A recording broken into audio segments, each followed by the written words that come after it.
यश देवों ने उसका गाया, जिसने क्षमा भाव अपनाया। यश देवों ने उसका गाया, जिसने क्षमा भाव अपनाया। जो वैर को भूल ना पाया, उसने सब अपना है गवाया। दया भाव धरो, प्रेम सबसे करो। दया भाव धरो, प्रेम सबसे करो। पीड़ा दुख की हरो, सुखी सबको करो। पीड़ा दुख की हरो, सुखी सबको करो। सबके मन को वो ही भाया, जिसने क्षमा भाव अपनाया। सबके मन को वो ही भाया, जिसने क्षमा भाव अपनाया। जो वैर को भूल ना पाया, उसने सब अपना गवाया। चाहे तप करो, चाहे जप करो। चाहे तप करो, चाहे जप करो। निंदा चुगली से हरदम डरते रहो। निंदा चुगली से हरदम डरते रहो। तप जप का फल उसने पाया, जिसने क्षमा भाव अपनाया। तप जप का फल उसने पाया, जिसने क्षमा भाव अपनाया। जो वैर को भूल ना पाया, उसने सब अपना है गवाया। जो वैर को भूल ना पाया, उसने सब अपना है गवाया। पर्युष ने उसने मनाया, जिसने क्षमा भाव अपनाया। पर्युष ने उसने मनाया, जिसने क्षमा भाव अपनाया। अरिहंत को सीधन करो प्रणाम। आचार्य उपाध्याय का ले सुख कारिणा। सर्व साधु सरस्वती दयाधर सुखकार। महावीर भगवान को वंदन बारंबार। महावीर भगवान को वंदन बारंबार। बोलिए शासनपति श्रमण भगवान महावीर स्वामी की जय। उपरवर्तनी संथारा सारिका गुन्नी मैया श्री स्वर्ण कांता जी महाराज की जय। स्वरण सुधा गुरनी जी का उपकार बड़ा हितकारी है। ज्ञान की ज्योति देकर हमको जिंदगी सवारी है। चरण शरण जो मिल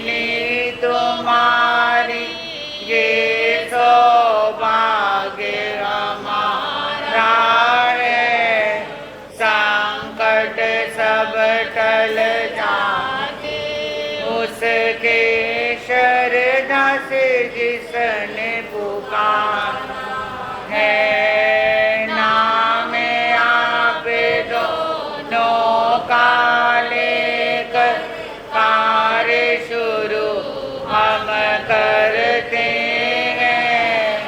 हाथ जोड़ कर शीश झुका कर चरणों में वंदन करते हैं।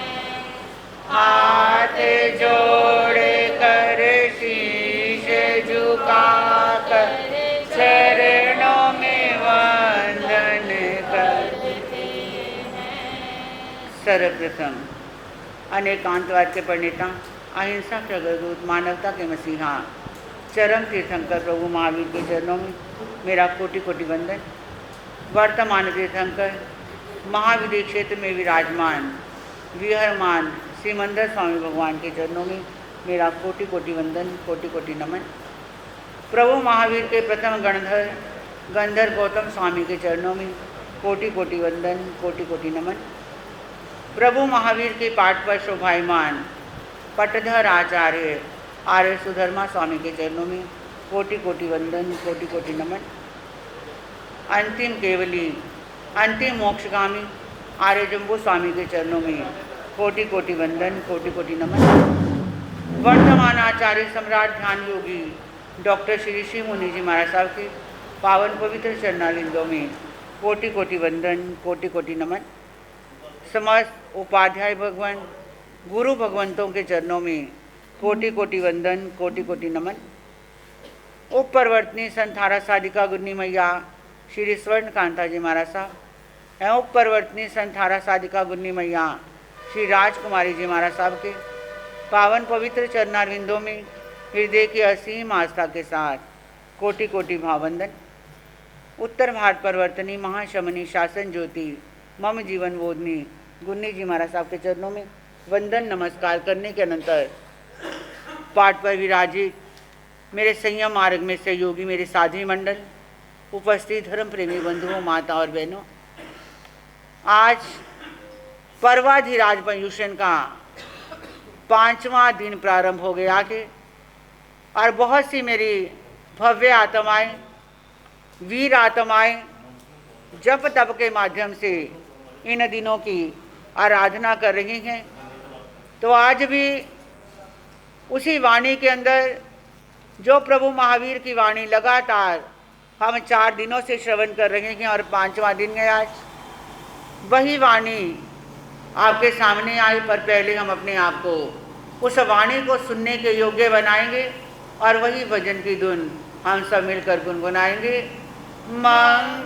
मंगलकारी जी नाम प्रभु का प्यारा, मंगलकारी जी नाम प्रभु का प्यारा, संकट हारी जी नाम प्रभु का प्यारा, संकट हारी जी नाम प्रभु का प्यारा, है हितकारी जी नाम प्रभु का प्यारा, है हितकारी जी नाम प्रभु का प्यारा। बोलिए भगवान महावीर स्वामी की।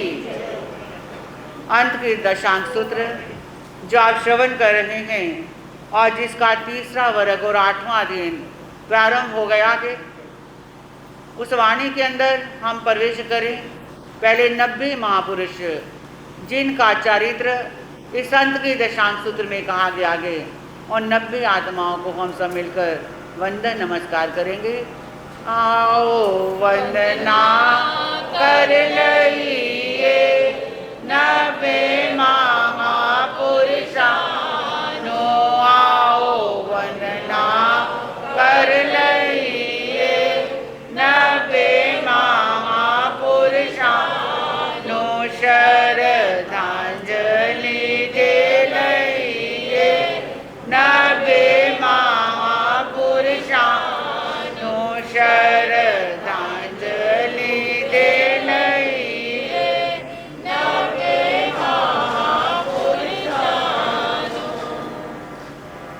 कृपा से आगम की वाणी और अधिकार चल रहा है कि कृष्ण वासुदेव देवकी माँ जो बहुत उदास है, बहुत परेशान है, और कृष्ण महाराज ने अपनी माँ की परेशानी को देखा। उस परेशानी को दूर करने के लिए कृष्ण महाराज ने क्या किया, कहा कि हे माँ, आप बिल्कुल चिंता मत कीजिए, मैं ऐसा उपाय करूँगा जिससे मुझे सहोदर लघु भ्राता प्राप्त हो। इस प्रकार इष्ट कांत शांतिदायक वचनों से माता को संतुष्ट किया। पोषणशाला में आए और हरिण गमेशी देव का स्मरण किया। अट्ठम पद की सारी क्रियाएं अभी कुमार के समान जानना, और जब तेला पूर्ण हुआ तो हरिण गमेशी देव का आसन चलायमान हुआ। अवधि ज्ञान का प्रयोग लगाया और कृष्ण द्वारा याद किए प्रयोजन पूछा कि हे कृष्ण, मुझे क्यों याद किया है। तो कृष्ण ने पोषण पारी और फिर देव का आदर सत्कार किया और अपना प्रयोजन बताया कि मेरे सहोदर लघु भ्राता होना चाहिए। यहाँ प्रश्न उठता है कि श्री कृष्ण ने देव की आराधना क्यों की? क्या देव भाई दे सकता है? मैं आपसे पूछ लूं कि क्या देवता भाई दे सकता था कृष्ण महाराज को? बोल दो। नहीं दे सकता था। मैं पहले बता चुकी हूं कि देवता भी हमारे नियति को, हमारे भाग्य को बदल नहीं सकते, तो फिर कृष्ण ने आराधना क्यों की? एक प्रश्न यहाँ उत्पन्न होता है। तो बंधुओं, आपने पहले सुना कि हरिण गमेशी देव ने देवकी माँ के लाल सुलसा के पास रख दिए थे। तो कृष्ण महाराज ने इसलिए आराधना की कि अब हरिण गमेशी देव ऐसा ना करे, और जो माँ देवकी का लाल है वो उसके पास ही रहना चाहिए। और अब दूसरा प्रश्न ये उठता है कि क्या कृष्ण जानते थे कि देवकी के संतान होगी और लड़का होगा? तो हाँ, जानते थे, क्योंकि अति मुक्त कुमार ने पहले ही भविष्यवाणी की थी कि हे देवकी, तेरे 8 पुत्र होंगे। 6 पुत्रों को तो कौन ले गया था, है? याद है ना, कल परसों की बात है कि हरिण गमेशी देवता सुलसा माँ के पास ले गए थे और 7वें कृष्ण थे, तो अभी एक भाई तो था ना। तो इसलिए कृष्ण जानते थे कि भाई होगा, पर हरिण गमेशी देव की आराधना करने का मतलब था कि जैसे पहले हरिण गमेशी देवता 6 पुत्रों का, 6 उसके भाइयों का सहरण करके ले गया था, वैसे ना लेकर जाए, इसलिए हरिण गमेशी देव की क्या की, साधना की। तेनम से हरिण गमेशी देवी कन्नम वासुदेव व्यासी पोइनम देवानुप्रिया तब देव लोग जुए सोरे कन्या से बागे से नम उमुक बाल भावे जोवन गमनो पत्ते अर्घर इटनेमी संते मुंडे जा पविसई कन्ने वासुदेवम 2 चंपी तच्चंपी एवं वही वहीता जामेव दिशम पाऊे तामेव दिशम पड़ी गए। तेनम से कन्ने वासुदेवे पोषे सालाव पड़ी निकमिता जिन्हें देवी देवी तेने वो अगचे वो चित्ता देव्यम देवी पाए गहनम करे कृता एवं व्यासी होई नमो मम सौरे कन्या से भाईती कट्टू देव्यम देवी टाइम जा आशा सही आशा सिता जामेव दिशम पाऊ हुए तामेव दिशम पड़ी गए। तेनम सा देवी देवी अन्या क्या तंसी तारिस गंसी जाव सियम सुमीने पासितानम पड़ी बुद्धा जाव हट तुठिया गब्बम स्वम सुनम परिवई। हरिण गमेशी देव ने उपयोग लगाकर कृष्ण से कहा कि हे देवानुप्रिया, देवलोक से चलकर आपके सहोदर कनिष्ठ भ्राता अवश्य होगा, परंतु वह बाल भव से मुक्त और यौवन वह प्राप्त होने पर अर्घर कृष्णेमी के पास में दीक्षावृत्ति को अंगीकार करेगा। इस प्रकार दोबारा तिबारा आश्वासन देकर वो देव अपने स्थान पर लौट गया। श्री कृष्ण पोषणशाला से देवकी माँ के पास आए और आज बड़े खुश हैं। कृष्ण के चेहरे पर जब खिलखिलाहट देखी, मुस्कुराहट देखी, तो वो देखकर माँ का चेहरा भी क्या हो गया, माँ का चेहरा भी खिल गया। और माँ कहने लगी, अरे बेटा, अरे जल्दी बता, क्या खबर है, तूने देव की आराधना की थी, देव ने क्या संदेश दिया? पर कृष्ण कहते हैं, माँ, अरे इतना बड़ा समाचार है, इतना बड़ा खुशी का समाचार है, अरे ऐसे ही कैसे सुना दूं, पहले मुंह तो क्या करवा दो। मेरा मुंह तो मीठा करवा दो। अरे इतनी मीठी खबर लेकर आया हूँ। और माँ मोदक लेकर आई, किशन को खिलाया और किशन ने कहा, हाँ माँ, तुम्हारे एक ऐसा पुत्र होगा जो बहुत ही बेमिसाल होगा, बहुत सुंदर होगा। ऐसा कहा और देवकी माँ भी प्रसन्न हो गई कि ये किशन ने मेरे मनोरथों की क्या की गए, मेरे मनोरथों की पूर्ति की गए। अब किशन वहाँ से चले गए और इधर क्या हुआ, तेनम सा देवी देवी नवनंग मासानम जासुम नारद बंधु जीव्य लखा रस सरस पारिजातक तरुण दिवागर समुपब सव नये कंतम सुकुमालम जाव सुरूवम गए तालुए समानम दारिये प्याया जमनम जा मीर कुमारे जाव जम्मा नम हम इमे दारे गए तालु समानेति हो नम अमहम एमस दार्यस नाम धेजे गस सुकुमाले तेनम तस दारगस अम्मा पीरो नामम करई गस सुकुमालेति शेषम जहाँ में जा अलम भोग सवथे जाए यावी होता। गर्भ काल के 9 महीने की संप्राप्ति होने पर देवकी रानी ने हाथी के तालू के समान कोमल सुकुमाल एवं सर्वांग सुंदर बालक को जन्म दिया, जिसका वर्णन जपा कुसुम बंधु जीवक लाख के रस लाल कमल और उगते हुए सूरज के समान लालिमा युक्त और सभी को प्रिय लगने वाला था। मेघ कुमार के जन्मोत्सव के समान राजसी वैभव से बालक का जन्म उत्सव मनाया गया।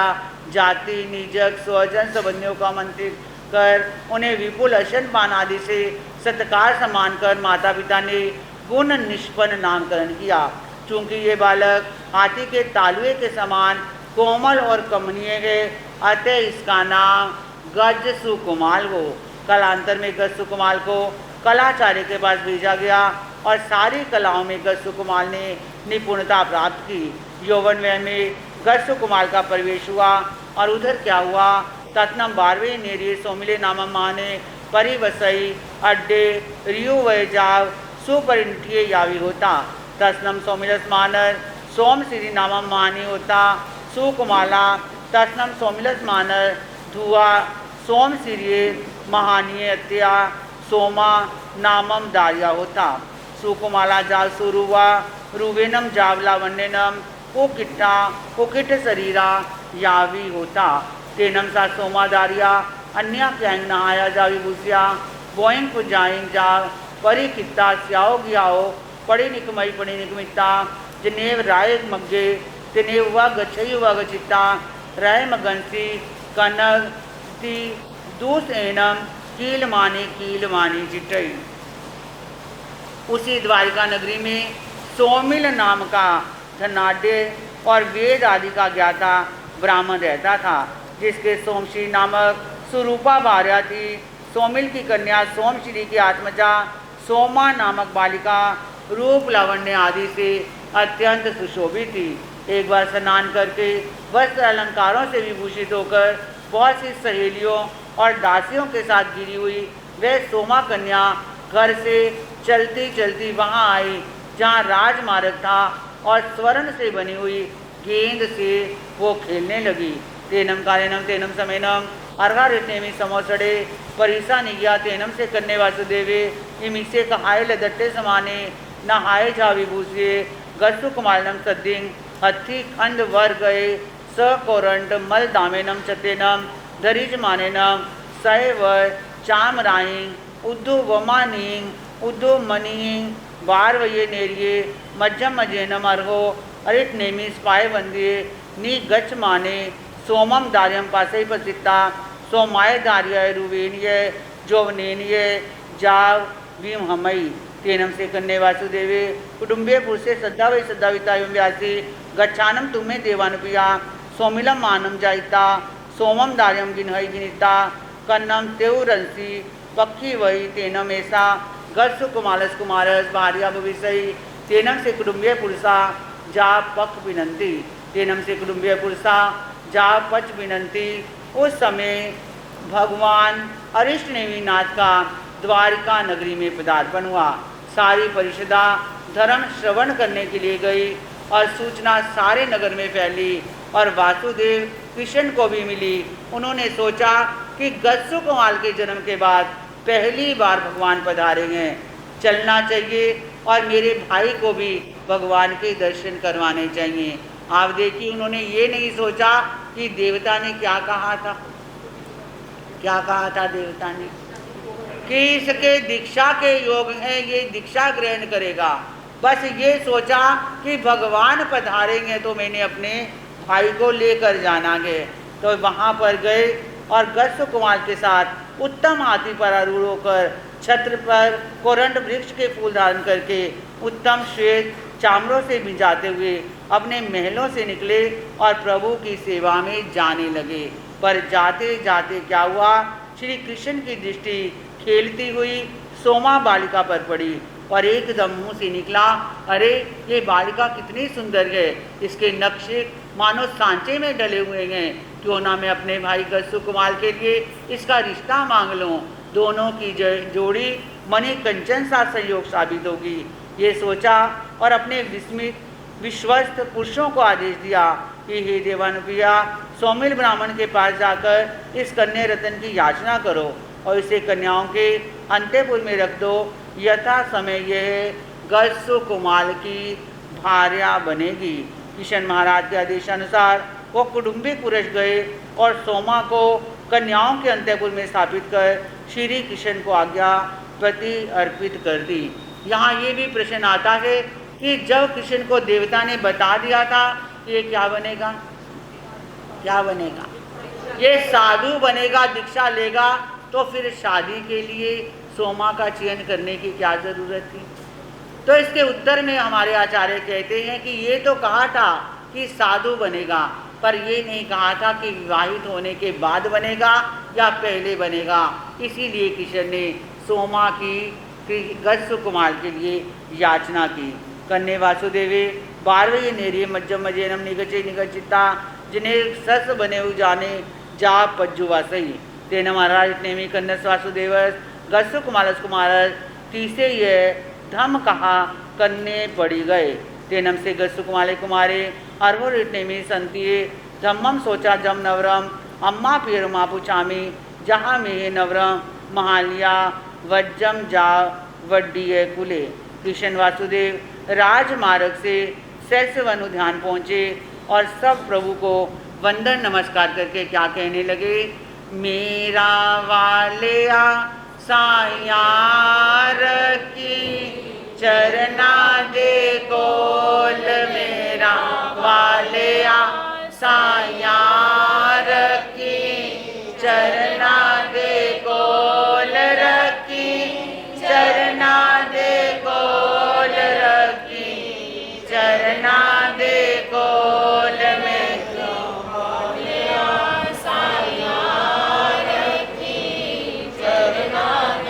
वो कृष्ण वासुदेव वो गस्सु कुमार वंदन कर रहे हैं और प्रभु से कह रहे हैं, प्रभु हमें अपने चरणों का दास बनाकर रखना। आप प्रभु ने कृष्ण के लिए, गस्सु कुमार के लिए और उपस्थित सभी धर्म सभा को धर्मोपदेश फरमाया और कृष्ण चले गए। आप देखिए, एक बात यहाँ समझने वाली है कि जब कोई भी प्रवचन में आता है या पहले प्रभु के प्रवचन में प्रभु की देशना सुनने आता था, तो आते हुए तो सब बुलाकर ला देते कि अरे चलो प्रभु पधारेंगे, चलो प्रभु के दर्शन करने चलते हैं। पर जब वापस जाते थे, यानी समूह शरण से दर्शन करके जब वापस जाते थे, तो कोई किसी को नहीं बुलाता था। क्यों नहीं बुलाता था? जैसे अब आप देख लीजिए, आप जब वापस जाते हैं तो घर जाकर क्या करते हो?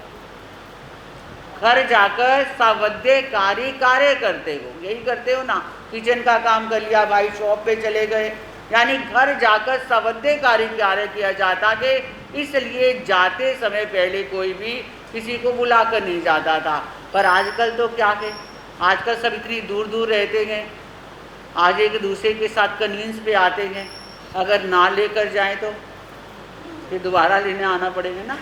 तो पहले ऐसे होता था, यहाँ भी यही हुआ कि कृष्ण वासुदेव गस्सु कुमार को लेकर तो आए हैं प्रभु चरणों में, पर जब प्रवचन समाप्त हुआ कृष्ण वासुदेव चले गए और गस्सु कुमार वही हैं। अब गर्ग सुकुमार ने भगवान के पास गए और क्या कहा कि हे प्रभु, आज मैं आपका पावन उपदेश सुनकर कृतकृत्य हो गया, धन्य धन्य हो गया हूँ। आज मेरी सुप्त आत्मा जाग उठी है। हे प्रभु, अब मैं विषय वासना की गंदी गलियों में भोग का कीड़ा बनकर नहीं रह सकता। मैं इस मोह भरे संसार से नाता तोड़ना चाहता हूँ और आपकी चरण शरण स्वीकार करना चाहता हूँ। और प्रभु के मुख से वही अमृत वचन बहे, कौन से? आहा सुम देवानुप्रिया माँ परिवंदम करे कि हे गसुकुमार, हे देवानुप्रिय, जैसे तुम्हारी आत्मा को सुख हो वैसा करो, पर धर्म कार्य में परमाद मत करो। अब गसुकुमार मन में उमंग लेकर, एक वैरागी की भावना लेकर चल पड़ेंगे। और चलते चलते वो कहाँ पहुँच गए? राजमहलों में पहुँच गए और अंतःपुर में पहुँच गए, जहाँ उनकी माँ देवकी उनका इंतज़ार कर रही थी। पहुँचे, माँ ने देखा बेटी को, एकदम गले से लगा लिया। अरे बेटा, इतनी देर से तू कहाँ था? मैं कब से तेरा इंतज़ार कर रही थी। पर गसुकुमार चुप हैं, बिल्कुल मौन है। फिर पूछा, बेटा अरे बता तो सही, इतनी देर से तू कहाँ था और ये तेरे चेहरे पर ये कैसे भाव आ रहे हैं? तो एकदम वो गसुकुमार बोले, माता शिवंकर देव का उपदेश सुनकर आ रहा, योग सुंदर पुष्प मेरे मन भ्रमर को पा गया। नेम के चरणों से मानो राग मुझको हो गया, ताज से और तख्त से वैराग मुझको हो गया। क्या कहा गसुकुमार ने कि अरे माँ, मैं भगवान का उपदेश सुनकर आ गया हूँ। और कैसा वो उपदेश था, कैसा हृदय स्पर्शी उपदेश था, अरे कैसा वैराग्य परक उपदेश था। और माँ एक बात बताऊं, उन वाक्यों को सुनकर, उस प्रभु की वाणी को सुनकर मुझे क्या हो गया? मुझे वैराग हो गया है। अब जो ही कहा कि मुझे वैराग हो गया है, एकदम देवकी सन रह गई, हतप्रभ रह गई। ऐसा लगा कि जमीन नीचे से खिसक गई। एकदम क्या कहने लगी, वैराग की ये बात मेरे कान सुन सकते नहीं, क्या करूं भगवान का फरमान सुन सकते। एकदम कहने लगी, अरे बेटा ये क्या कह दिया? अरे ऐसे शब्द कहते हुए क्या तुझे अपनी माँ का बिल्कुल ध्यान नहीं आया? अरे देख बेटा, अरे वो देवता चोर बनकर पहले मेरे लाल ले गया था और मेरी आंखों में हरदम आंसुओं की बरसात दे गया था। अरे बेटा, अब तो मुझे तेरा ही याद आ गए। एक ही बात तेरे से कहती हूँ, सुरलोक के ये भोग बेटा भोग कर जीते रहो, राजभवनों में रहो, सुख सोम रस पीते रहो। क्या कहने लगी? अरे माँ, वो गसुकुमार कहता है, माँ तुम ये भोगों की बात कर रही हो? अरे इस आत्मा ने आज तक ना जाने कितने भोगों को भोगा गए, पर कभी भी इसकी तृप्ति नहीं हुई। अरे आत्मा को कभी शांति नहीं मिली। सुनो माँ, मेरा मन तो क्या करता है, मन भोग का प्यासा नहीं मुझ पर, अब दया कीजिए, योग का राही बनो, वरदान मुझको दीजिए। जब गसुकुमार ने ये शब्द कहा कि माँ मुझे भोग नहीं चाहिए, मुझे संसार नहीं चाहिए, मुझे आसक्ति भरा जीवन नहीं चाहिए। अरे माँ, मैं तो क्या बनना चाहता हूँ, मैं योग का रागी बनना चाहता हूँ। जो ही ये शब्द सुने, माँ की आंखों से झरझर करके आंसू बहने लगे और माँ कह रही है, अरे बेटा ये क्या संयम संयम लगा रखा है तूने? अरे ये नन्ही अवस्था, ये सुकुमार शरीर, अरे बेटा तूने तो कभी धरती पर पांव तक नहीं रखा। अरे बेटा तूने तो कभी पानी का गिलास भी उठाकर नहीं पिया। अरे बेटा मैंने तुझे बड़े लाड प्यार से पाला है। ये बार बार संयम की रट लगाकर क्यों मुझे दुखी कर रहा है। अरे नहीं बेटा, मेरा कहना मानो और ये हट को छोड़ दो और मेरे साथ राजबिंबनों में रहो।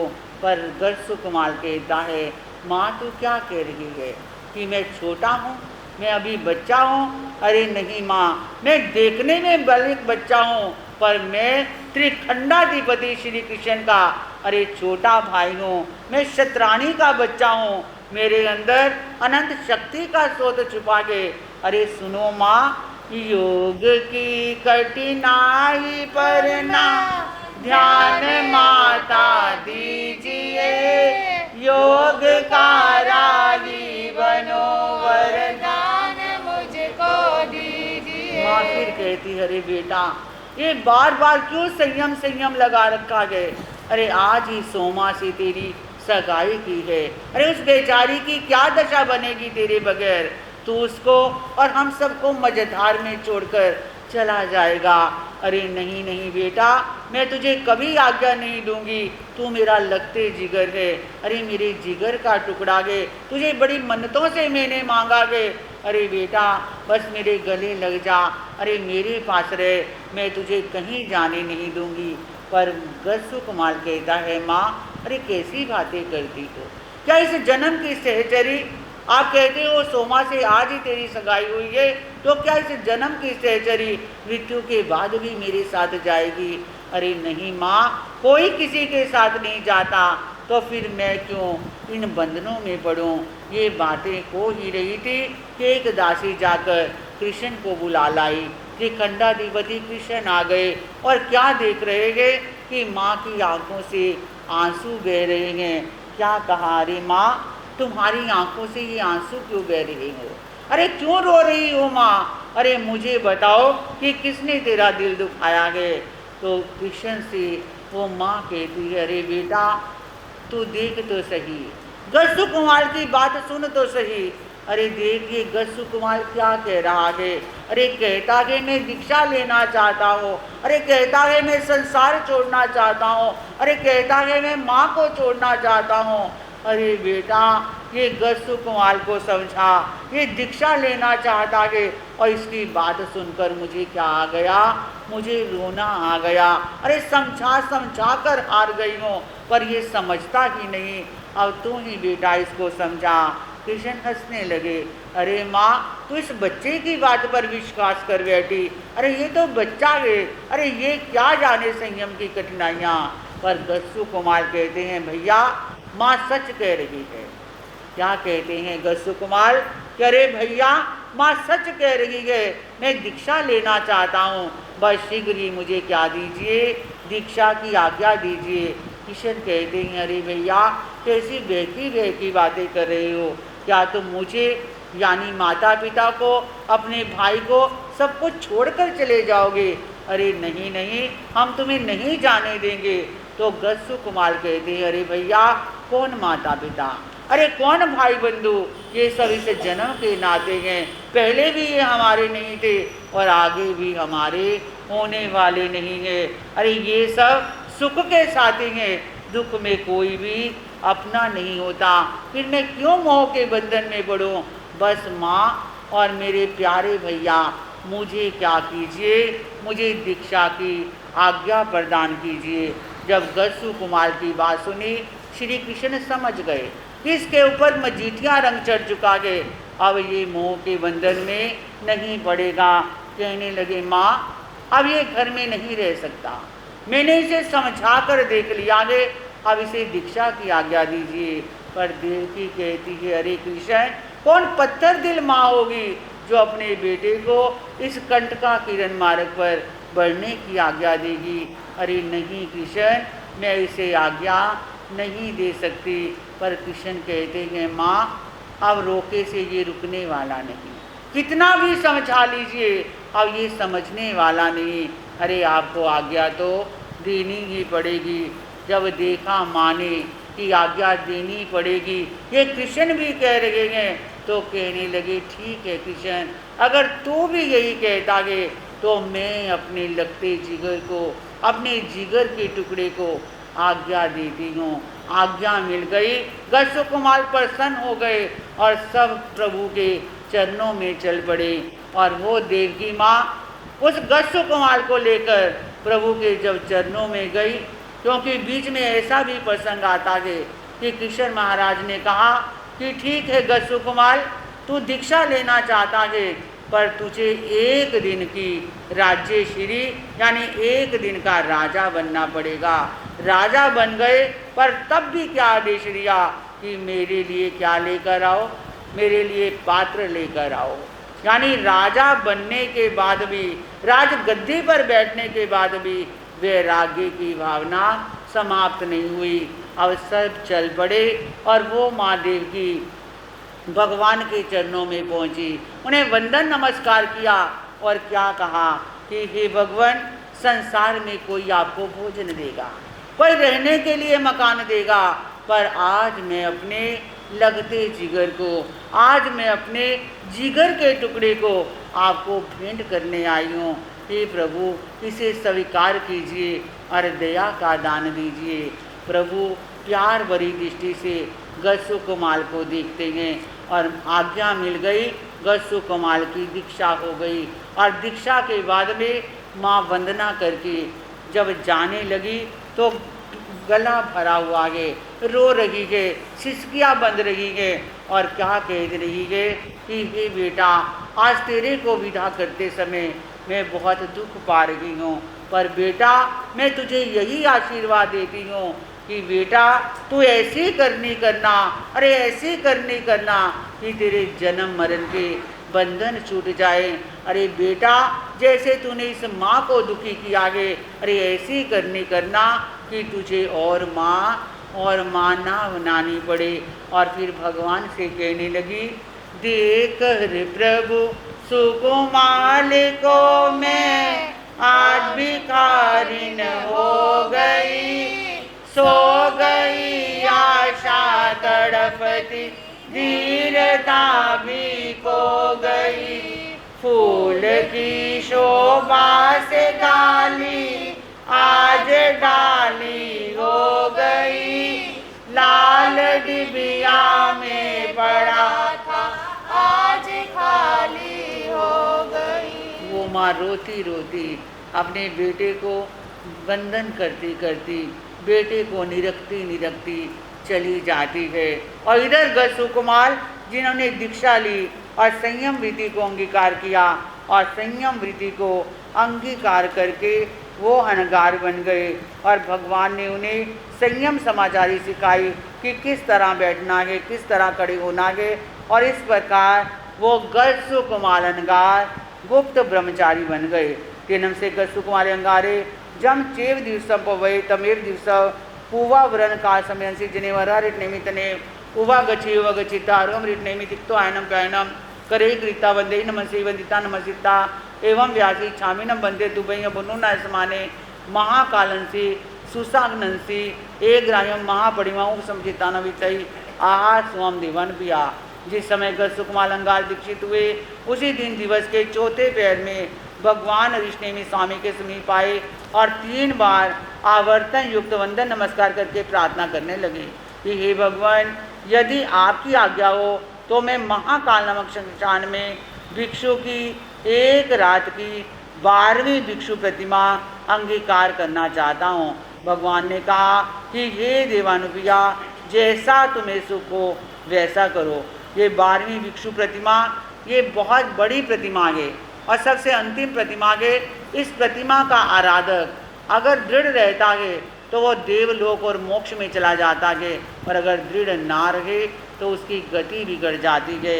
लेकिन भगवान जानते थे कि गस्सु कुमार इस प्रतिज्ञा में पूर्ण रहेंगे, इसलिए क्या कर दी, आज्ञा प्रदान कर दी।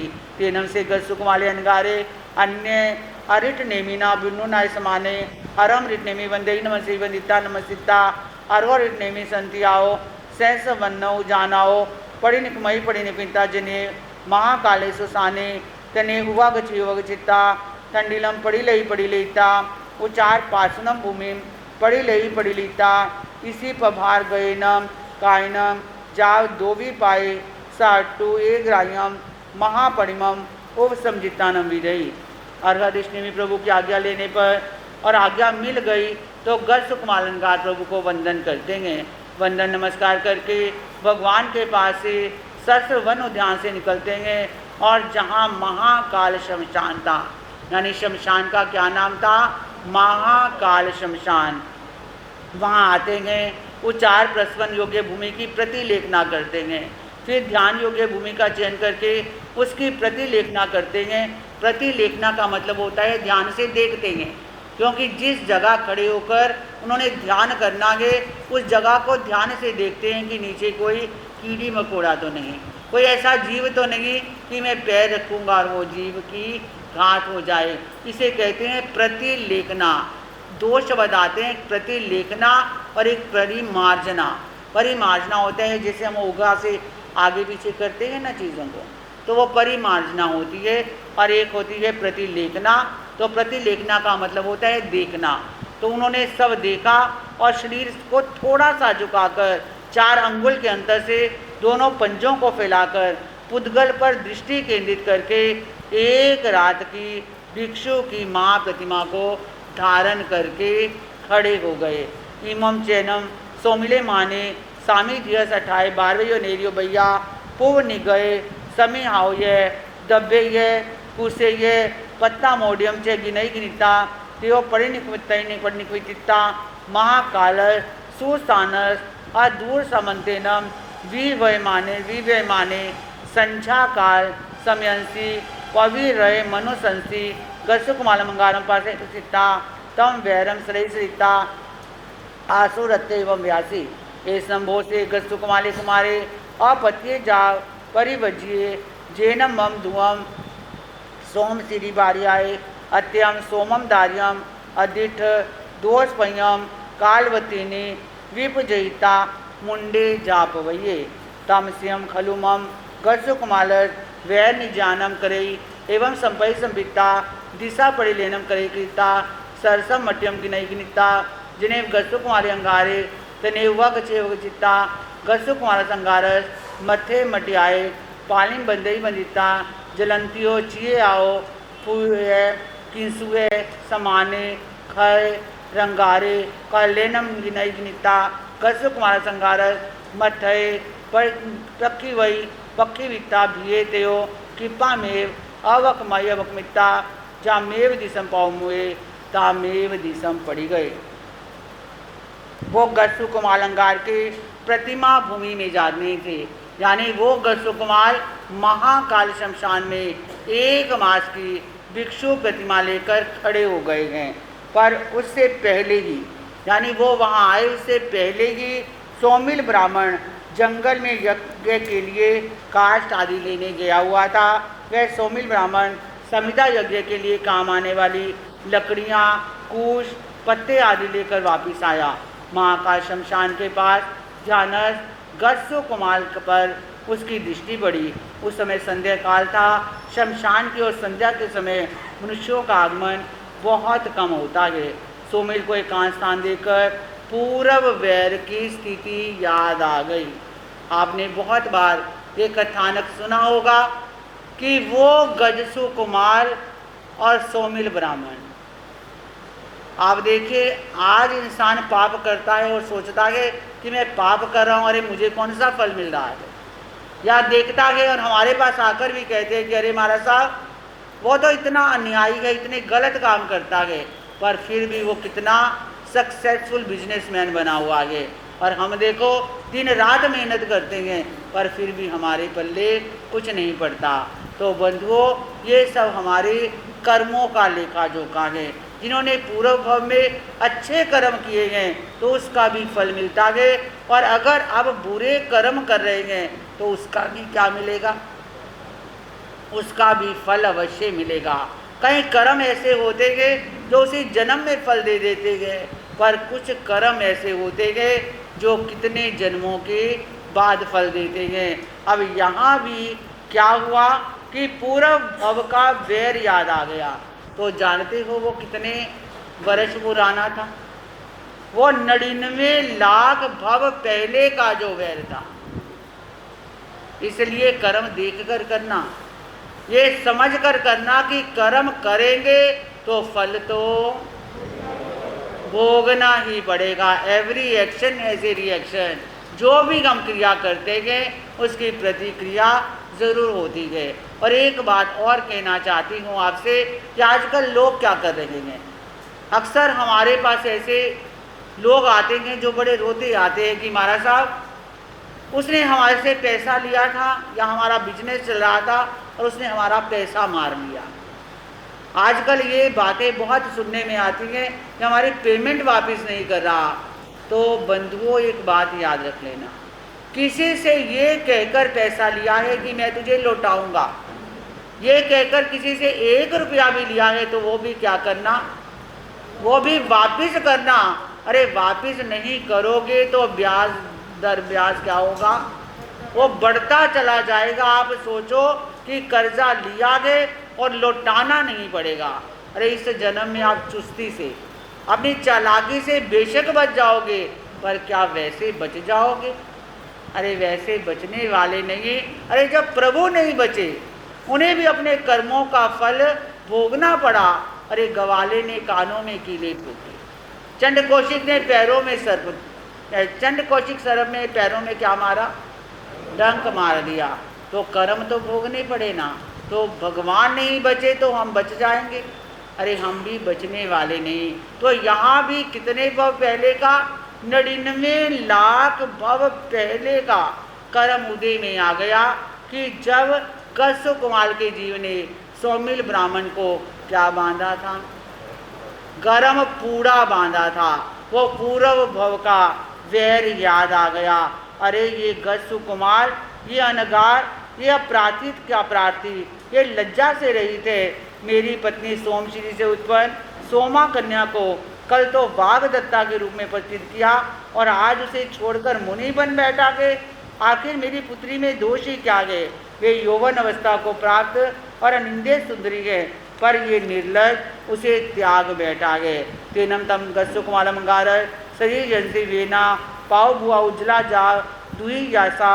तेनम से कश्यप कुमार अंगारे सोमलस मानस मनसा भी आप दुस माने तम उज्जलम जाव अय्यासई। तेनम तस कश्यप कुमार संगार तम उज्जलम जाव अय्या शेषनम सुबेनम परिणामेनम वसच्छल वसाय मानेनम तेयावर निजानम कम्मानम खयनम कम रे वी किरण करम अपूव करनम अनुपविठ सनंते अनुतरे जा केवल वर नांदंस ने समोपन्ने तेओ पच्छा सिद्धे जा पहिने। और क्या एकदम प्रतिशोध याद आ गया, बदला लेना याद आ गया और क्या कहने लगे कि मुझे इसका प्रतिशोध लेना आवश्यक है। इस तरह विचार किया और दिशा का प्रतिलेखन किया और इधर उधर देखा कि कोई मुझे देख तो नहीं रहा। चारों तरफ अच्छी तरह निरीक्षण किया और स्वामी ने नज़दीक के जलाशय से गीली मिट्टी ली और कश्यप कुमार के पास आया और उसके सिर पर चारों तरफ क्या बांध दी, पाल बांध दी। पाल मतलब समझते हो ना, कि इसलिए पाल मतलब थोड़ा ऊंचा कर दिया, जैसे बाड़ लगाते हैं। पाल बांध दी और शमशान में जलती हुई चिता में से खैर नामक लकड़ी के धधकते अंगारे लगाए और एक मिट्टी के ठीकरे में उसे भरे और कश्यप कुमार अंगार के सिर पर डाल दिए। आप इमेजिन कीजिए कि आज ही क्या हुई है, दीक्षा हुई है। दीक्षा हुई है यानी सिर क्या हुआ आज ही, है ना, मुंडित हुआ है। और उस मुंडित सिर के ऊपर क्या रख दिए, खैर नामक लकड़ी के धधकते अंगारे रख दिए। कहते हैं कि खैर नामक जो लकड़ी होती है ना, वो सबसे ज़्यादा धधकती है, सबसे देर से बंद होती है और जलती सुलगती रहती है। ऐसी लकड़ी के अंगारे सिर के ऊपर रख दिए और कोई मुझे देख ना ले, इस भय से जिस दिशा से आए थे उसी दिशा से वो सौमेल भाग खड़ा हुआ और इधर सिर पर जा ज्वल्यमान अंगारों के ताप से कश्यप कुमार के शरीर के अंदर भयंकर पीड़ा उत्पन्न हुई। उस पीड़ा को सहना कोई सामान्य बात नहीं, पर क्षमा शमन कश्यप कुमार ने उस महान वेदना को अत्यंत धैर्यपूर्वक सहन किया। अरे इतना ही नहीं, सौमिल ब्राह्मण पर मन से भी द्वेष नहीं किया। आप देखिए कितनी बड़ी बात है। आज कोई हमें मारे तो बहुत बड़ी बात है, कोई मुंह से कुछ कह भी दे तो क्या बर्दाश्त कर लेते हैं? अरे जब तक एक की कितनी नहीं सुनाते, जब तक एक की चार नहीं सुनाते तब तक हमें चैन नहीं पड़ता। पर यहाँ देखिए सिर के ऊपर अंगारे रखे हैं, सिर के ऊपर अंगारे रखे हैं, सिर धधक रहा है, जल रहा है, पर फिर भी सोमिल ब्राह्मण के ऊपर किंचित भी क्या नहीं किया, मन से भी द्वेष नहीं किया। अरे कितनी समता की विभूति है, और इस समता की विभूति की फिर परिणामों की जो प्रशस्ता है वो वृद्धितर होती रही, अध्यवसाय निर्मल होते रहे और अपरमत दशा में बढ़ोतरी होते होते 8वें अपूर्व करण गुण स्थान से शपक श्रेणी पर आरोहित हुए और कर्मों की रज को बिखेरते बखेरते घाती कर्मों के समस्त पर्वों का क्षय करते करते वो गसुकुमार 13वें गुणस्थान को प्राप्त हो गए। उन्हें अनंत अनुत्तर प्रधान केवल ज्ञान केवल दर्शन की प्राप्ति हुई और आयुष्य कर्म की अल्पता और वेदनीय कर्म की तीव्रता से वो शीघ्र ही 14वें गुणस्थान का स्पर्श किए। उनकी खोपड़ी जल रही है, पर खोपड़ी के साथ साथ मानो उनके कर्म भी जल रहे हैं, क्योंकि उन्होंने किसी के ऊपर क्रोध नहीं किया और ऐसे कर्म जले कि उसी समय गसुकुमार अलंकार क्या हो गए, सिद्ध बुद्ध और मुक्त हो गए। तभी कहते हैं क्षमा का पुजारी वीर गज सुकुमार था, क्षमा का पुजारी वीर गज सुकुमार। आप सब भी पूर्ण श्रद्धा भक्ति भाव से गा लीजिए। अरे इसलिए गा लीजिए ताकि ऐसी समता कभी हमारे जीवन में भी, है ना, अरे समता जरूर आनी चाहिए। क्योंकि क्रोध से क्या होता है, अरे क्रोध से तो घर भी कर जाते हैं, अरे क्रोध से क्या होता है, आत्मा कलुषित हो जाती है। इसलिए आपके जीवन में भी समता आए तो गसुकुमार का ये 2 पंक्तियां मिलकर गुनगुना लीजिए। क्षमा का पुजारी वीर गज सुकुमार था, क्षमा का पुजारी वीर गज सुकुमार था, देवकी का लाल था वो, देवकी का लाल था, देवकी का लाल था वो, देवकी। बोलिए क्षमा के पुजारी गसुकुमार मुनि की, क्षमा के पुजारी गसुकुमार अंगार की।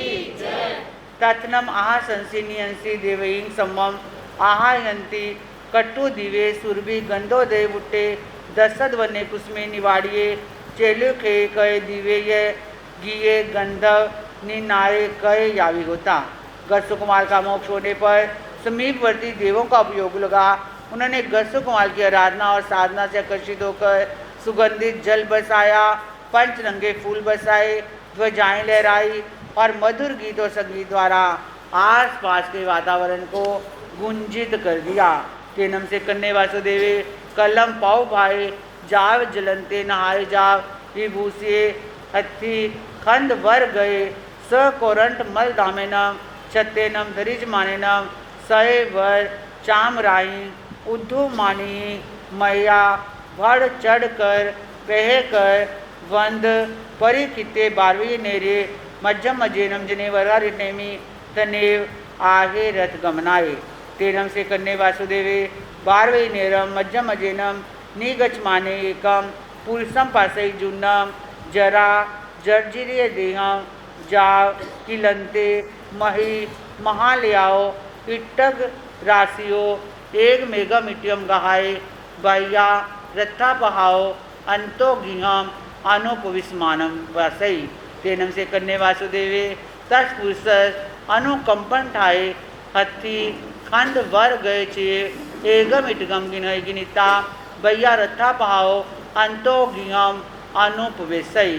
तेनम कन्नेनम वासुदेवेनम एगइट गाये गयाए समानिये अनेक गेहिंग पुरी से महालिय इटगस राशि भैया रथा पहाओ अंतोकरणसी अनुपवेशिये। गज कुमार की दीक्षा के दूसरे दिन प्रातःकाल भुवन भास्कर सूर्य के उदय होने पर श्री कृष्ण यावत स्नान यावत विभूषित होकर गज स्कंद पर आरूढ़ हो सोकरंड वृक्ष के फूल छत्र पर धारण कर श्वेत चामर डुलाए जाने लगे। बहुसंख्यक सुभ्यट आदि से गिरे हुए भगवान को वंदन नमस्कार करने के लिए रवाना हुए। रास्ते में कृष्ण महाराज ने देखा कि एक दुर्बल क्षीणकाय वृद्ध पुरुष अपने बहुत बड़े ईंटों के ढेर से एक एक ईंट उठाता गए और बहुत कष्टपूर्वक अपने घर में रख रहा गए।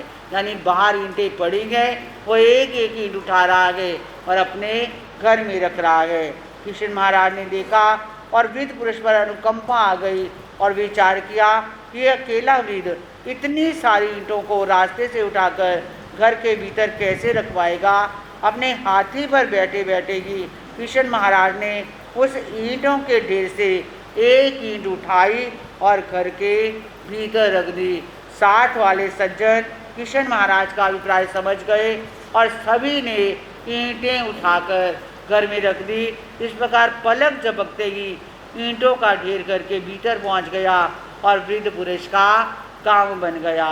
तेनम से कन्ने वासुदेवे बारवये नेरिये मज्जम अजेनम निगचे निगचिता जनेव हर निमितने उवा गच्छे वगचिता जावंदई नमसे वदिता नमसिता गसुक मारम गानम अपासमाने अर्हन रिटनेमि वंदई नमसे वदिता नमसिता एवं व्यासी कहीनम वंदे मम सौरे भाया गसु कुमारे अनगारे जन्नमाम वंदामि नमनसामि तेनम अर्हन रिटनेमि कन्नम वासुदेव में व्यासी सायनम कन्ना गसु कुमार मंगानम अपनो अट्ठे तेनम से कन्ने वासुदेवे अरम रिटनेमि व्यासी कन्नम भंते गसु कुमार मंगानम साये अपनो अट्ठे तेनम अर्हन रिटनेमि कन्नम वासुदेव में व्यासी एवं कलु कन्ना गसु कुमार मंगानम मम्मम कलम हुआ वरण काल समयंसी वंदई नमसे वंदिता नमसिता एवं व्यासी इच्छामिनम जाव उपसंपजित तानम वीरई तेनम तम गसुमानम गानम एवं पुरी से पासे पसिता आसु रिते जा सिद्धे तम एवं खलु कन्ना गसु कुमालेन गायनम सहाये अपनो अट्ठे। विद पर अनुकंपा करके कृष्ण महाराज भगवान अरिष्णेमी की सेवा में उपस्थित हुए। वंदन नमस्कार किया और वंदन नमस्कार करके आंखें किसे ढूंढ रही हैं? आंखें अपने भाई को ढूंढ रही है। क्योंकि आप भी देखिए, आप किसी भी संतों के या साधियों के दर्शन करने जाते हो तो जो से महाराज साहब जानते होते हैं तो सब स्थितियों में किसको ढूंढते हो? ठीक है ना। तो यहाँ भी कृष्ण महाराज ने भगवान को वंदन नमस्कार तो किया और जब देखा कि भाई दिख नहीं रहा तो भगवान से पूछा कि हे भगवान, मेरे लघु सहोदर भ्राता गजमुनि कहाँ हैं जो अभी अभी आपके चरणों में दीक्षित हुए हैं? मैं उनके त्याग को नमस्कार करने आया हूँ। आज मैं स्पेशल अपने भाई के लिए आया हूँ। बोलिए भगवान, मेरा भाई कहाँ है? मैं उन्हें वंदन नमस्कार करना चाहता हूँ। तब भगवान ने कहा, हे कृष्ण, गस्सु कुमार अनगार ने तो अपना अर्थ सिद्ध कर लिया है। क्या कहा कि हे कृष्ण, गस्सु कुमार अनगार ने तो अपना अर्थ सिद्ध कर लिया है। जब ये सुना कृष्ण आश्चर्यचकित रह गए और पूछने लगे, हे भगवान, गस्सु कुमार ने इतनी जल्दी कैसे अपना प्रयोजन सिद्ध कर लिया? तो भगवान ने फरमाया, हे कृष्ण, कल दिवस के चौथे पहर में गज अनगार मेरे पास आए, वंदन नमस्कार किया और भिक्षु की 12वीं प्रतिमा आराधन की अनुज्ञा मांगी। यावत एक पुरुष उधर से निकला। आप देखिए क्या कहा भगवान ने कि एक पुरुष उधर से निकला। भगवान ने नाम नहीं लिया। तो आपसे मैं पूछूं, क्या भगवान नाम नहीं जानते थे? भगवान नाम जानते थे, पर तीर्थंकर भगवंत ऐसे किसी का नाम नहीं लेते।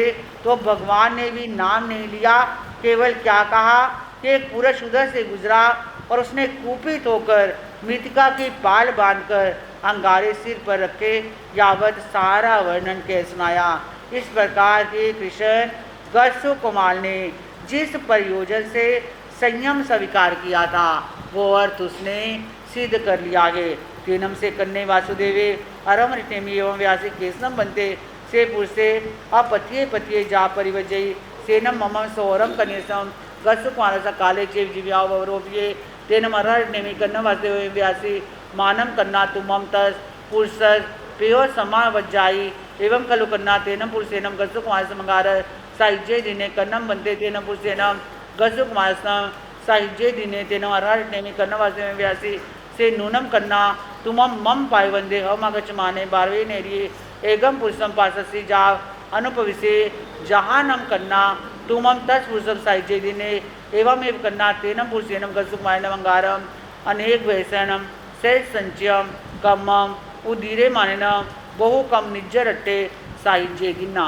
जो ही गसु कुमार की बात श्री कृष्ण ने सुनी एकदम उनकी आंखों से अंगारे टपक पड़े। एकदम कहने लगे, अरे भगवान मुझे ये बताओ कि कौन वो जालिम है जिसने मौत को बुलावा दिया है। अरे काल को निमंत्रण देने वाला और निर्लज कौन है जिसने मेरे छोटे भाई को अकाल के अंदर ही मृत्यु के गाल में समा दिया। वह सोचता है कि मैं बच जाऊंगा, पर नहीं भगवान, वो बच नहीं सकेगा। बस एक बार मुझे नाम बता दो कि किसने मेरे भाई को मारा है। बहुत रुष्ट हुए और भगवान से पूछ रहे हैं, पर भगवान कहते हैं कि हे कृष्ण, उस पुरुष पर द्वेष मत करो। उस पुरुष ने तो गसु कुमार की सहायता की है। क्या कहा भगवान ने कि उस पुरुष ने गसु कुमार की क्या की है, किस काम में सहायता की है? उसके कर्मों को काटने में। आप अपने साथ इसको एनालिसिस करके देखिए। अगर कोई हमें कुछ कहता है, हम सोचते हैं कि इसे सह लेते हैं, कर्म कट जाएंगे, हैं? अगर इतना हम भी सोच लें, हम भी उसी महावीर के, उसी गसु कुमार के पथ के अनुयायी हैं, अगर हम भी ऐसा सोच ले कि अरे कोई बात नहीं, इसने कह दिया मेरे तो कर्म कट जाएंगे, हम कभी ऐसा नहीं सोचते। पर यहाँ भगवान खुद कह रहे हैं कि हे कृष्ण, उस पुरुष पर द्वेष मत करो। उस पुरुष ने तो गसु कुमार की सहायता की है। कृष्ण ने पूछा, हे भगवान, सिर पर अंगारे रखकर मारने वाला, और आप कह रहे हो कि उसने सहायता की है। तो भगवान ने कहा कि आज मेरे चरण वंदन करने आते समय तुमने उस वृद्ध पुरुष पर दया करके एक ईंट को घर से अंदर रखा घर के, और ईंटों का ढेर शीघ्र घर में पहुंच गया। जैसे तुमने उस वृद्ध पुरुष की सहायता की थी, वैसे ही उस पुरुष ने गसु कुमार के लाखों भवों से संचय किए हुए कर्म पुंजों को भस्मीभूत कर निर्जरा करने में सहायता की है।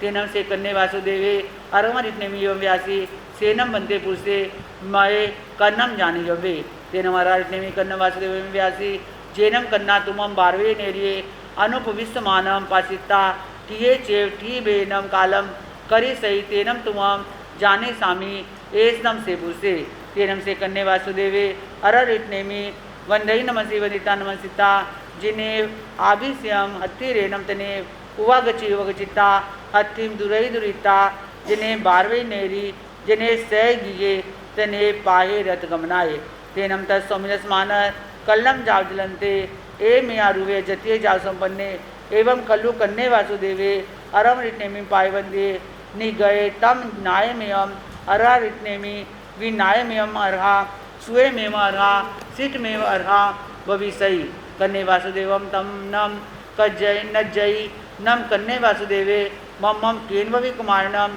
मारे सहित कट्टू बीए सियाओ गियाओ पढ़निकमयी पढ़निकता कन्नस वासुदेवस बारवये नेरी अनुपविस्मानस पूर्यो स पकीम स पड़ी दिसिंग हव मा गई तेनम से सोमिले माने कन्नम वासुदेवम सहसा पासिता बीए टियई चेव की बेनम कालम करे कृता धरनी तलंसी सब गंसी धस्ती सन्नी वड़िए तेनम से कन्ने वासुदेव सोमलस मानस पासे प्रसिद्धा एवं व्यासी एसनम बोदेवन पिया में सोमिले माने अपत्ये पतिये जा परिभज्जिए जेनमम सौरे कन्या से बारे गसु कुमारे अंगारे अकाले चेव जीव्याव रोबिया ते कट्टू सोमिलस मानव पाने ही कड्डा वही कड्डाविता तम भूमि पासी एनम अब्बो खवाई अब्बो काविता जेने सय गिये तने हुआ गए संयम गियम अनुपविठे एवं खलु जम्बू समनेनम भव्या महावीरम जाव संपत्तेनम आत्मा संगर अंतकर दशानम तच्चस वगर अटमस अजेनस अय मट्टे पनत्ते। कृष्ण महाराज ने फिर पूछा कि हे भगवान, मैं उस पुरुष को कैसे जानूंगा? आप कहते हैं उस पुरुष ने मेरे भाई की सहायता की है, और आप मुझे ये बताइए कि मैं उस पुरुष को कैसे जानूंगा, क्योंकि नाम तो आपने बताया नहीं।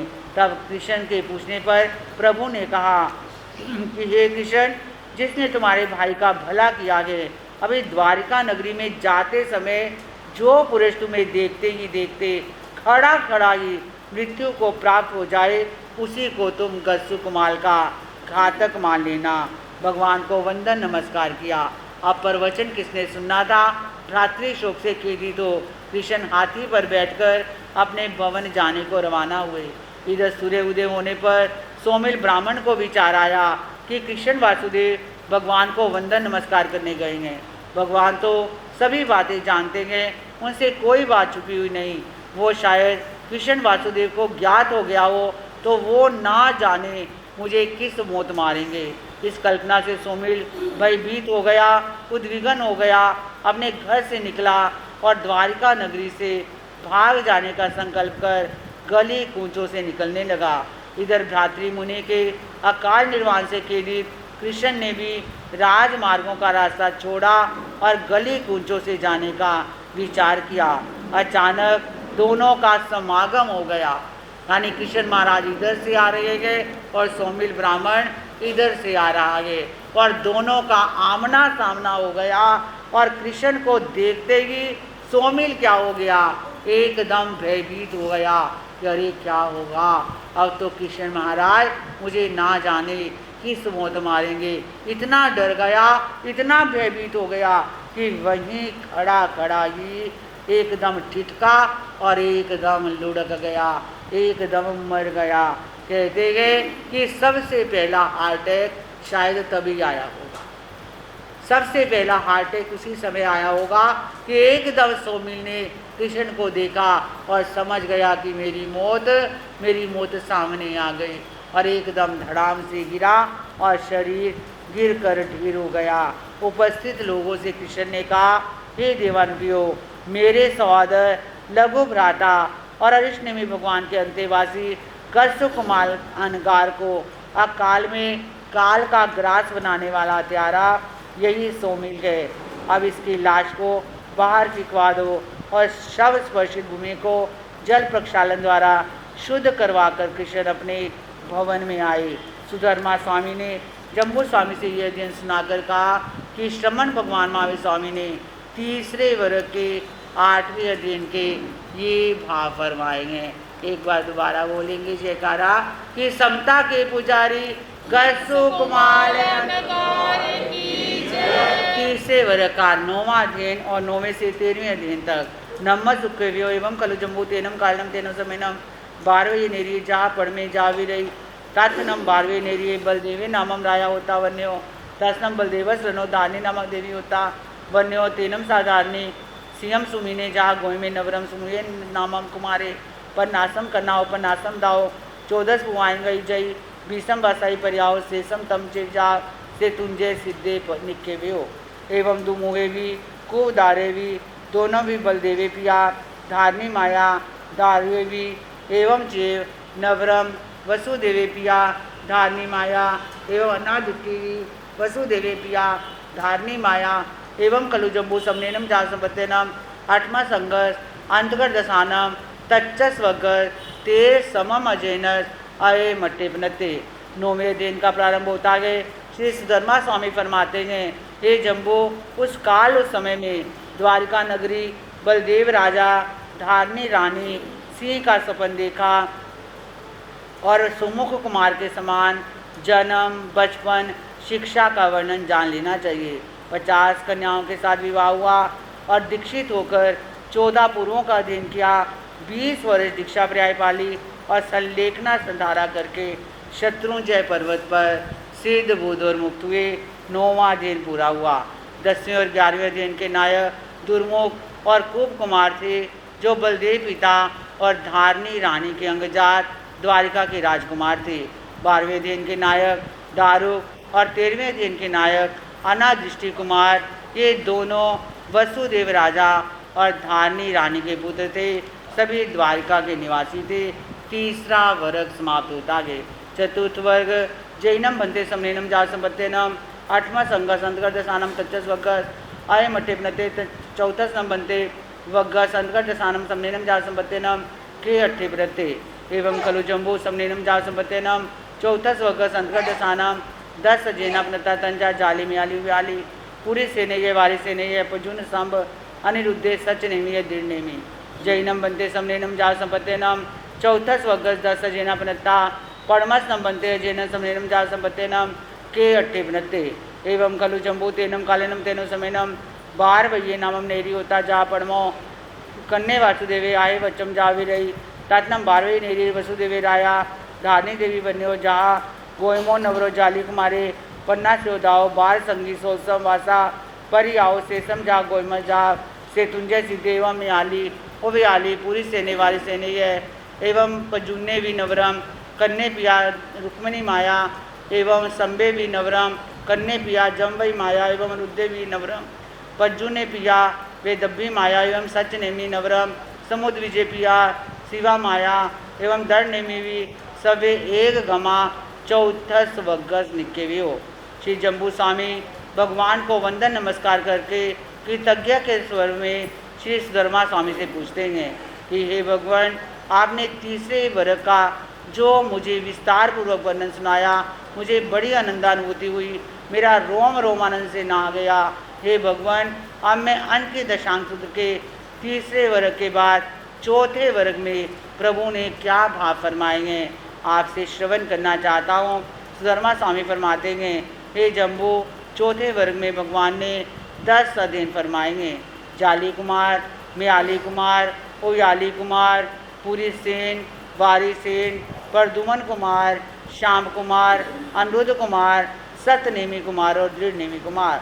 जम्बू स्वामी फरमाते हैं, हे भगवान, यदि भगवान महावीर स्वामी ने चौथे वर्ग के 10 अध्ययनों का परूपण किया है तो प्रथम अध्ययन में प्रभु ने क्या भाव फरमाए हैं।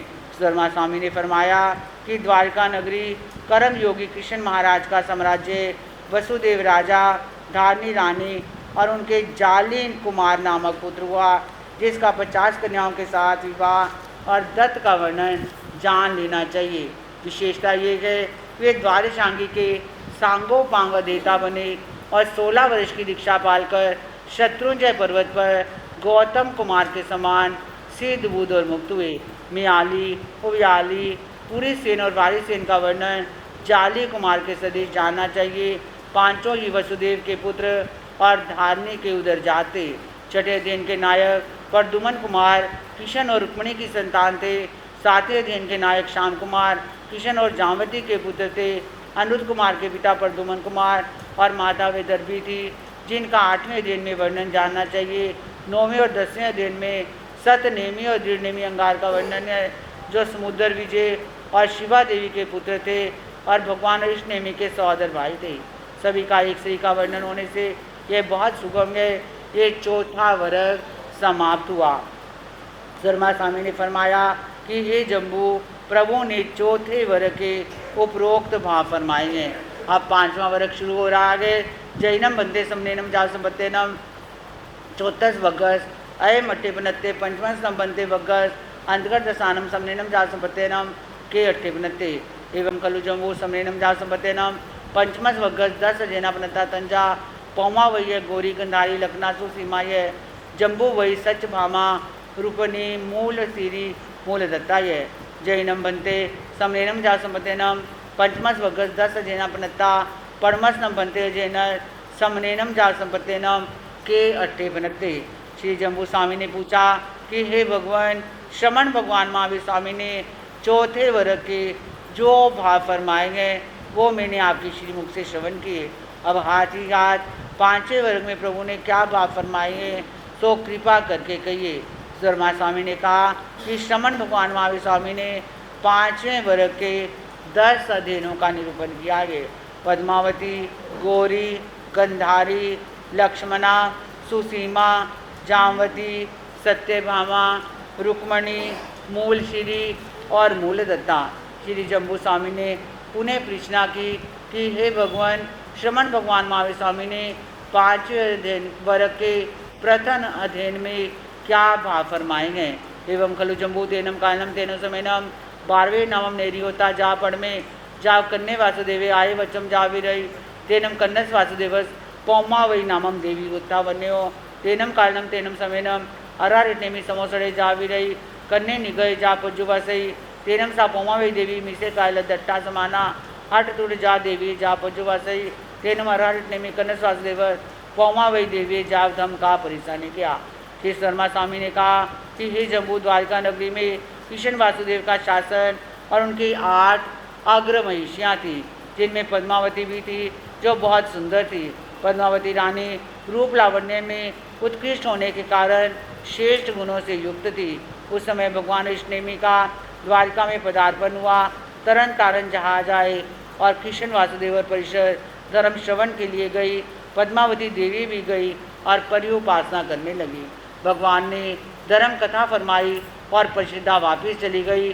तेनम कन्ने वासुदेव हरिणेमी बंदई नमस्ते वंदिता नमस्ता एवं व्यासी इमीसे न बनते 12वें नेरिए दुवालस जोयन मायाए नव जोवन विनिचाए जा पचक्खम देवलो भुआए कि मूल्य विनाशे भवई कन्नाई अर्रनेमी कन्नम वासुदेव व्यासी एवं खलु कन्नाई मीसे 12वें नेरिए दुवालस जोयन आए नव जोवन विनिचाए जा पचक्कम देवलोक भुआए सुरग्गी दिवायन मूल्य विनाशे भविष्य।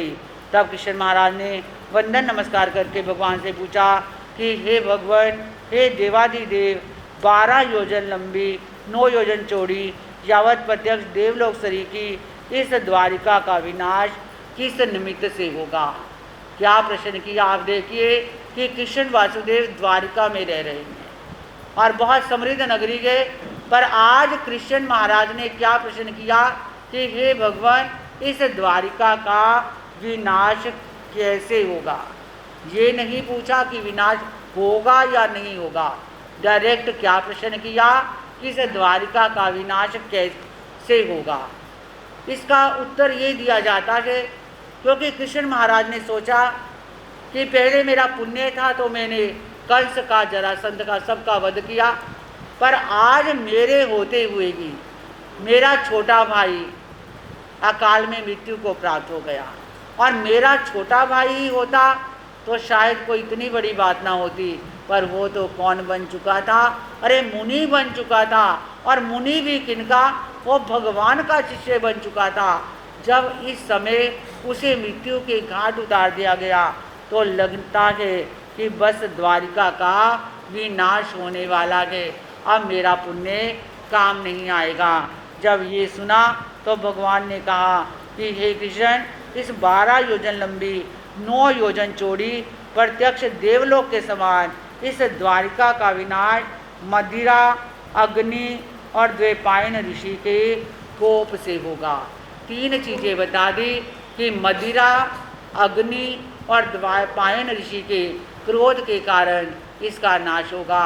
जब किशन महाराज ने ये सुना, अपनी नगरी में आए और नगरी में आकर ऐलान कर दिया कि सब घरों के अंदर आइमिल होने चाहिए। आइमिल होने शुरू हो गए और दूसरा ऐलान क्या किया कि पूरी नगरी से, सूरा का मतलब क्या होता है सब जानते हैं ना, शराब को सारी नगरी से निकलवा दिया और बाहर रेतक पर्वत के ऊपर गिरवा दिया। क्योंकि बंधुओं, ये शराब ऐसी चीज़ है, जैसे नाम से ही ये शराब, ये शर का आब, शर का पानी, यानी शरारत का पानी होता है। आप जानते हैं जो लोग शराब पीते हैं वो पहले वो घोड़े की तरह ही नहीं नहाते हैं, फिर उसके बाद वो हाथी की तरह चिंघाड़ते हैं और बाद में वो कुत्ते की तरह भौंकते चले जाते हैं, चाहे कोई उनकी बात सुने या ना सुने। पर जो शराबी होता है वो हर समय क्या करता है, दूसरों के लिए दुख का कारण बनता है। अरे तभी हम कहते हैं, अरे जिनके घरों में बच्चे शराब पीते हैं उन्हें अपने बच्चों की शादी नहीं करनी चाहिए। अरे वो तो दुखी होते गए और एक आने वाली को भी दुखी कर देते हैं। तो ये शराब हर तरफ से नाश करने वाली है। तो आज यहाँ भी भगवान ने क्या फरमाया कि द्वारिका का विनाश वो शराब के कारण होगा, तो उस शराब को कहाँ फेंकवा दिया? रेतक पर्वत पर फेंकवा दिया। पर एक बार क्या हुआ, वर्षा ऋतु आई और वो शराब जो पहले धूप से सूख चुकी थी, अब वो शराब क्या हो गई, पानी के साथ नदियों में आ गई। अब कुछ युवक वहाँ घूमने के लिए गए, उन नदियों का पानी पिया और वो पानी कैसा था? वो शराब मिश्रित पानी था। वो पानी पिया, नशा हो गया और घूमते घूमते वहाँ पहुँचे जहाँ द्वैपायन ऋषि तप कर रहे हैं। उन्हें देखा और उनकी लंबी दाढ़ी को खींचना शुरू कर दिया, क्योंकि शराब के अंदर होश तो रहता नहीं है। और कहने लगे, अरे ये ऐसा है जो हमारी द्वारिका नगरी का नाश करेगा। अरे देखते हैं कैसे नाश करेगा। अरे अभी से मजा चकाते हैं, उसे छेड़ते हैं, कभी दाढ़ी पकड़ते हैं, कभी सिर को हाथ लगाते हैं, कभी कपड़े खींचते हैं, यानी उन्हें तंग करना शुरू कर दिया। और इतना अभद्र व्यवहार किया, इतना अभद्र व्यवहार किया कि वो द्वैपायन ऋषि कुपित हो गए और उन्होंने निदान कर लिया कि मेरी करने का कोई फल हो तो मैं द्वारिका का नाश करने वाला बनूं। और सुना होगा बहुत बार ये प्रसंग कि जब वो मृत्यु को प्राप्त हुए तो अग्नि कुमार देवता बने और उन्होंने द्वारिका का क्या कर दिया, नाश कर दिया।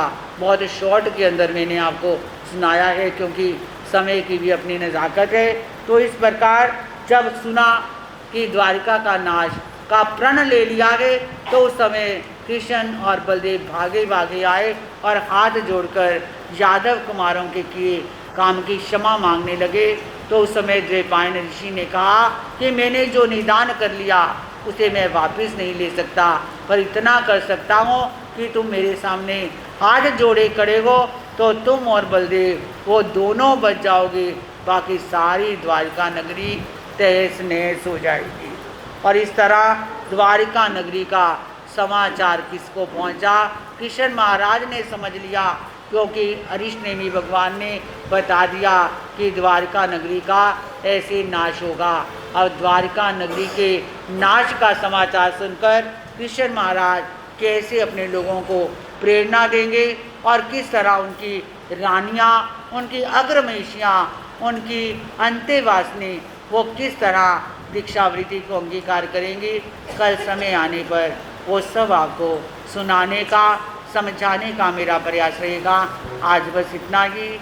आजा ओ आजा, आजा गुरु दरबार में शरणा के सहारे, ये वो दर जो बिगड़ी हुई तकदीर सवारे।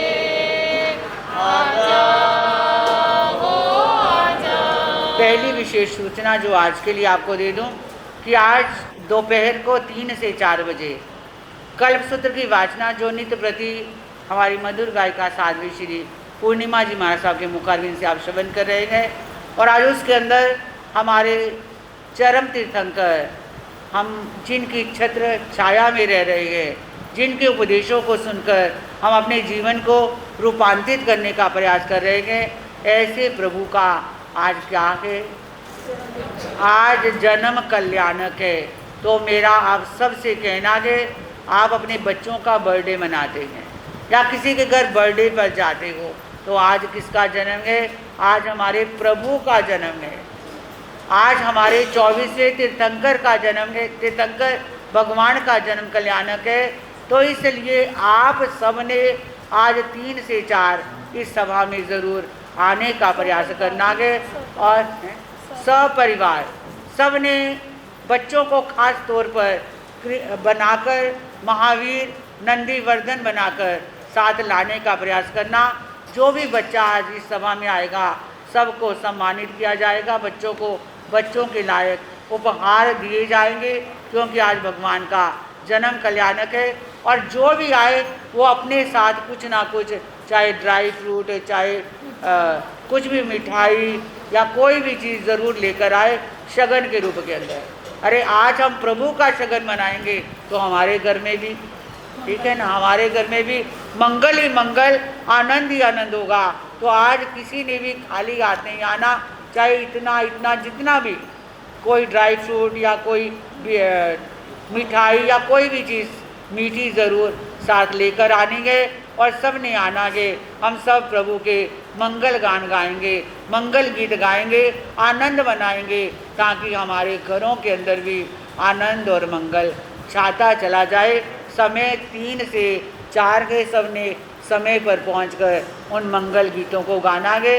और जहां आप सब शास्त्र स्वाध्याय शास्त्र श्रवण कर रहे हैं, साथ ही साथ तप और जप भी चल रहा है। और जिन जिन की तप के अंदर व्रतों की 28 चल रही है, मैं उनके नाम जल्दी जल्दी बोल रही हूँ। किसी का नाम रह गया हो तो वो लिखवाने का प्रयास करना। व्रतों की 28 के अंदर हमारे सुश्रावक श्री हजारी लाल जी, श्री संजीव जी, एक बार जल्दी जल्दी खड़े भी हो जाएंगे, खड़े होकर पचकान भी साथ साथ ही ले ले।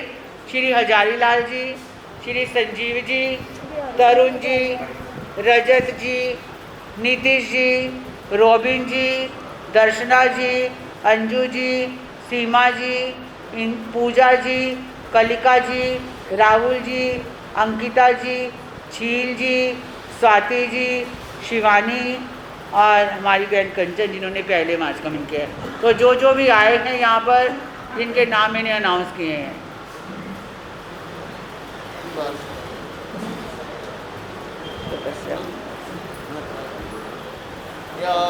तपस्या करने वालों को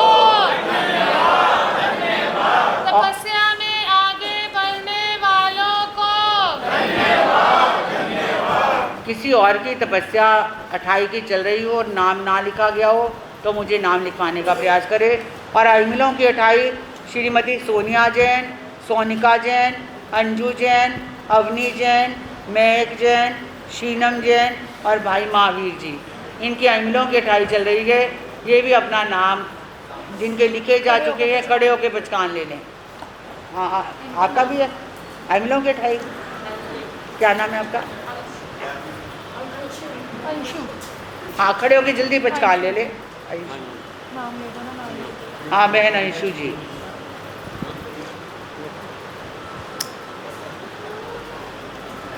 तपस्या करने वालों को धन्यवाद, धन्यवाद। अब जिनके काशने चल रहे हैं, लंबे काशने, सिद्धि तब चल रहा है या आप चौथा काशना, सब अपने काशने का पहचान ले लें।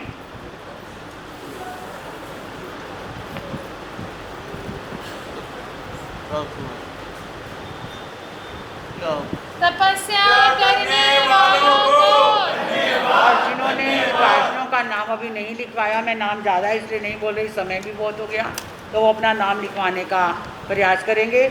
और वो दिन भी शीघ्र आने वाला है जिस दिन का हमें बहुत बेसब्री से इंतज़ार है, जो दिन हमारी पूर्ण रूप से कर्म निर्जरा करवाने वाला है, वो संवत्सरी का दिन।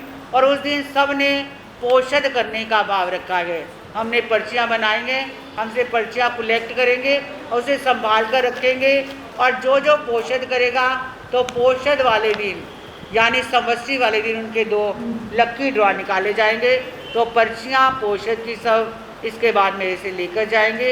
अब सूचना और मंगल पाठ बोलिए।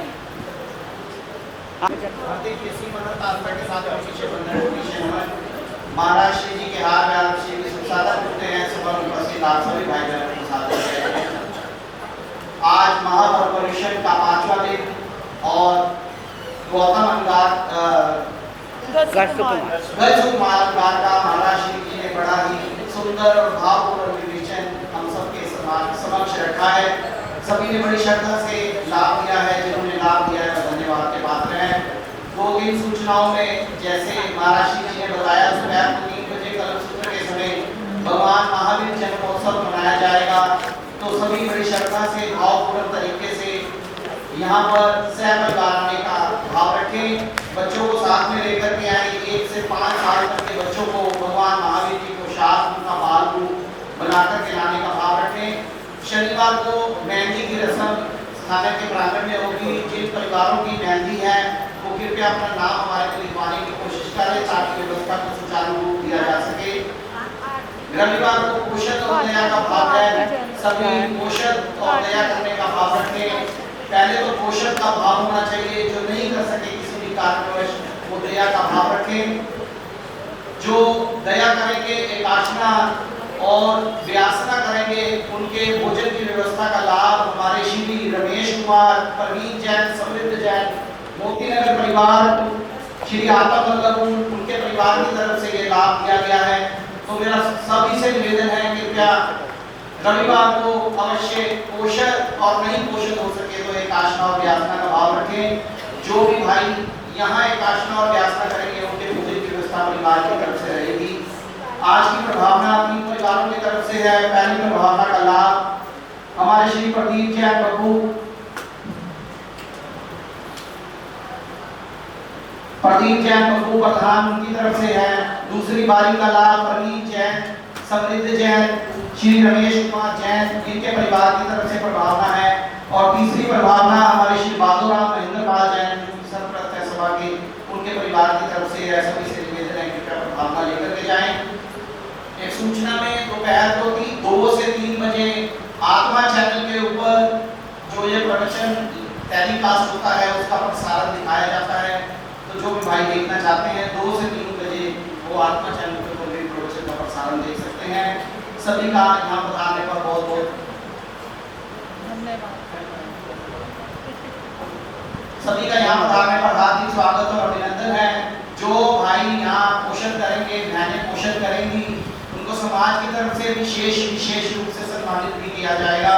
तो सभी इस बात का भाव रखें। वैसे तो हमारा ये परम कर्तव्य होना चाहिए साल के एक दिन अपने को अपने महापर्व और बहुत बड़े महापर्व की आराधना करनी है, पोषण से करनी है। इस बात का सभी अवश्य ध्यान रखें। दोपहर को भगवान महावीर जन्मोत्सव मनाया जाएगा, उसका भी समय पर ध्यान रखें। जो दोपहर को आएंगे उनके बाद में जलपान की व्यवस्था भी की गई है। भगवंतों की जय। संताना साधिकों परवर्ती गुनी मैया श्री स्वर्णकांता महाराज की जय। संताना साधिकों परवर्ती गुनी मैया श्री राजकुमारी जी महाराज की जय। उत्तर भारत परवर्ती महाश्रमणी शासन ज्योति गुनी मैया श्री सुधा जी महाराज की जय। संसार के सभी महापुरुषों की जय। धर्म की जय। अहिंसा परमो धर्म की जय। श्रमण संघ की जय। सभी वंदन करेंगे मंगल पाठ। दिगतो वायनम करमि वंदामि नाम स्वामी सकरमि सम्मारमि कल्याणं मंगलम ध्येयं चेयं उज्ज्वल स्वामी मधेर वंदामि। दिगतो वायनम करमि वंदामि नाम स्वामी सकरमि सम्मारमि कल्याणं मंगलम ध्येयं चेयं उज्ज्वल स्वामी मधेर वंदामि। दिगतो वायनम करमि वंदामि नाम स्वामी सकरमि सम्मारमि कल्याणं मंगलम ध्येयं चेयं उज्ज्वल स्वामी मधेर वंदामि। नमो अरिहंतानं नमो सिद्धानं नमो आचार्यानं नमो उदानं नमो रोहितस्वाहुनं नमो नानस नमो दंसनस नमो चैतस नमो तपस